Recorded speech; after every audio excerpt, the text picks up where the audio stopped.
The planning board is a mess. In spite of reforms, it is a mess. And the very idea that someone building onshore wind should be applying to the same board as someone who's building an extension on the back of their house. Well, it is crazy. Bord Pleanála have established a special unit, because you're right, this isn't your extension next door. These are very large projects, and there's complex environmental issues involved, as well as engagement with other stakeholders, fishing communities and so on. Those resources have been put into An Bord Pleanála. Why should the same board, which has shown itself to be incompetent, if not corrupt, why should that board be charged with this very important, vital national infrastructural effort? I don't accept the argument that Bord Pleanála is incompetent or corrupt. Yes, there have been failings, and the primary failing in my mind is a lack of resourcing. That has been rectified. There is no restriction in the resources available, not just from Bord Pleanála, but the other institutions which are involved in all this. You don't throw the baby out with the bathwater. Yes, but why not have a separate planning outfit for activities like this, which are absolutely enormous, and the idea that you go into the same board, as I say, with a development of 3 houses or an extension at the back, as you would for a multi-billion euro wind farm investment. Because you might have to replicate then all the legal and other constructs that are in place that give Bord Pleanála its independent characteristic, which you do need, and that would probably take a number of years, so you'd be delayed, and you wouldn't be like, there is a race on to develop this industry here, because other countries are looking to do the same. If we were to try to change their entire planning system as you're doing it, I think that would bring delay, and also I'm not too sure it would bring benefit. We have introduced a number of significant changes. But the expertise that's required for this kind of thing is very much different to the expertise that traditionally the board has had to utilise for a factory or a data centre or whatever. This is very different. It is, and one of the changes we've introduced in new marine planning legislation and new agencies, we've introduced a new agency, MARA, which its job is, before anything goes to Bord Pleanála, to do a real detailed technical assessment.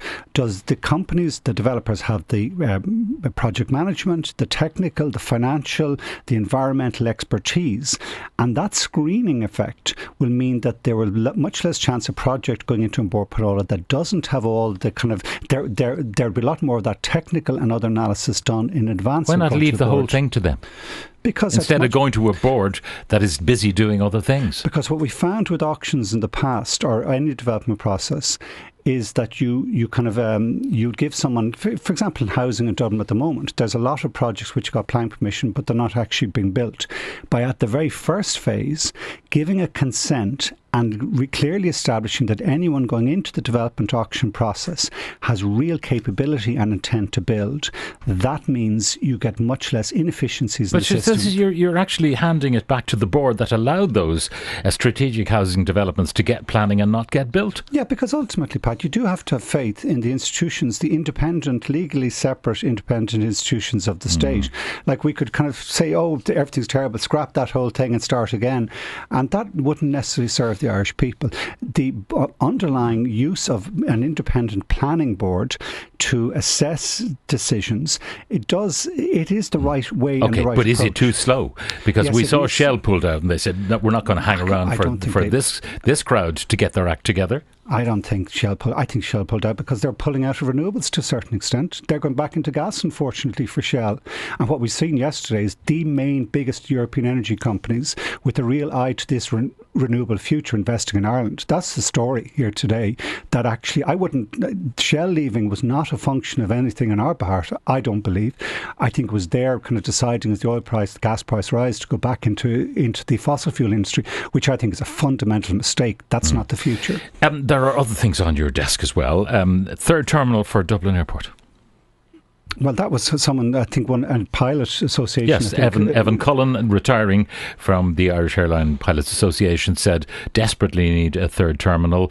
The 40 million cap that DAA feel they can handle comfortably will be reached in 3 or 4 years. An airport takes 15 years to build. So, if you're thinking about it, well, we should have thought about it maybe 10 years ago. There's a lot of investments we need to make in Dublin Airport. We have to put a metro in. We have to make sure the building itself is energy efficient and is low carbon. That's a huge investment, and in doing that can significantly improve and upgrade the terminals. We've just put in a new runway. The possibility of a third terminal, if the numbers do go beyond 40 million passengers a year up to 50 million passengers a year, then? I think you'd look at that. But one just general point, Pat, we do have one of the things we have to an eye to. The National Planning Framework, rightly in my mind, says that all our development has to meet three real criteria. Firstly, we need better balanced regional development, we need compact development, and we need low carbon development. We do have to be careful that we just don't see Dublin growing in never-ending growth in Dublin, and Cork and Limerick and Galway and Waterford and Sligo not seeing the same path. I think for Dublin that would not be in Dublin's interest. We need a balanced country. So are you saying no to that third terminal? No, I'm not, because it's not on my desk, so there's nothing to say no to. But just a general point, we do have to be careful. We need balanced regional development of the country for the sake of Dublin as well as everywhere else.